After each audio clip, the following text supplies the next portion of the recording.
Olá, meus queridos! Hoje vamos seguir tratando a temática do Poder Legislativo, mais especificamente em âmbito federal, e abordaremos a questão referente a comissões. Primeiro ponto, o que são comissões? Comissões são organismos constituídos nas casas do Congresso Nacional, separada ou conjuntamente, tendo em regra um número reduzido de membros que visa discutir, deliberar, aprovar questões pertinentes às suas atribuições. As comissões podem ser, em razão da matéria, comissões especiais ou temporárias, comissões mistas, comissão representativa ou comissões parlamentares de inquérito. De todas estas comissões, nos centraremos na análise das comissões parlamentares de inquérito. As comissões parlamentares de inquérito têm a sua previsão no artigo 58, parágrafo 3º da Constituição Federal, e elas visam apurar e investigar fato certo por um prazo determinado, ou seja, são comissões temporárias, e investigam fatos que sejam certos, não podem ser fatos indefinidos, como, por exemplo, não se pode criar uma CPI para investigar todos os casos de corrupção no país. O STF já se posicionou no sentido de que é possível que ao longo da investigação seja ampliado aí o objeto desta investigação, mas mesmo assim ele deve ser um fato certo. Além disso, tem que ter pertinência temática e um interesse público. Não significa dizer que fatos privados da vida privada não possam ser objetos de investigação, desde que haja aí, eles estejam envoltos de interesse público. Isso sim é possível, o STF já se manifestou neste sentido, inclusive. Como se inicia então uma CPI? Como se passa a apurar esse fato certo?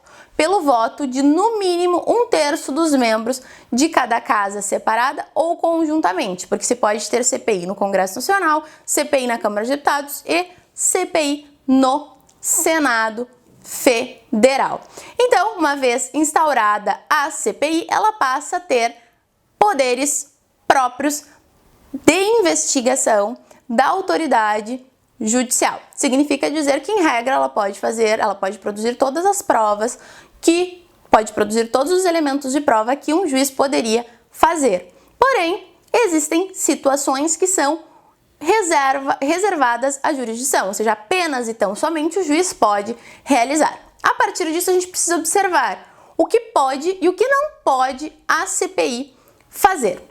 A CPI pode, por exemplo, intimar uma testemunha sob pena de condução, ou seja, se a testemunha não for, ela vai ser conduzida para ser ouvida.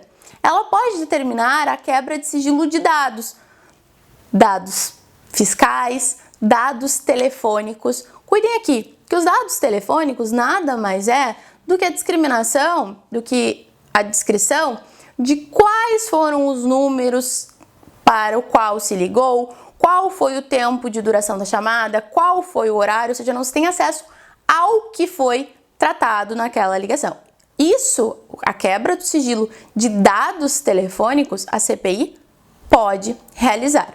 O que a CPI não pode realizar? Que são fatos reservados tão somente ao juiz. Busca e apreensão domiciliar. Porque lembram lá no artigo 5º, quando que se pode entrar sem o consentimento do morador na sua residência? Dentre outras hipóteses, por ordem judicial durante o dia, ou seja, é reservado ao juiz esta ordem judicial de entrar sem o consentimento do morador. Além disso, quebra do sigilo das comunicações telefônicas, que é a interceptação, que é ter acesso ao que está sendo falado, ao que está sendo conversado.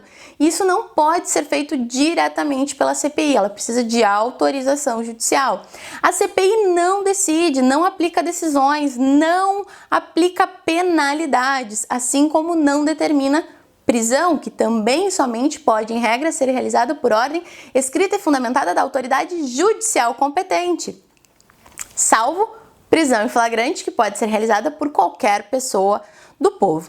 Então, a CPI, utilizando seus poderes instrutórios, que possuem algumas limitações, tendo em vista estes pontos que tão somente são reservados ao julgador, vai realizar a investigação. O que acontece então no final da investigação se ela não pode aplicar uma sanção, se ela não pode emitir uma decisão? Ela faz um relatório e ela envia a autoridade competente para tomar as respectivas medidas.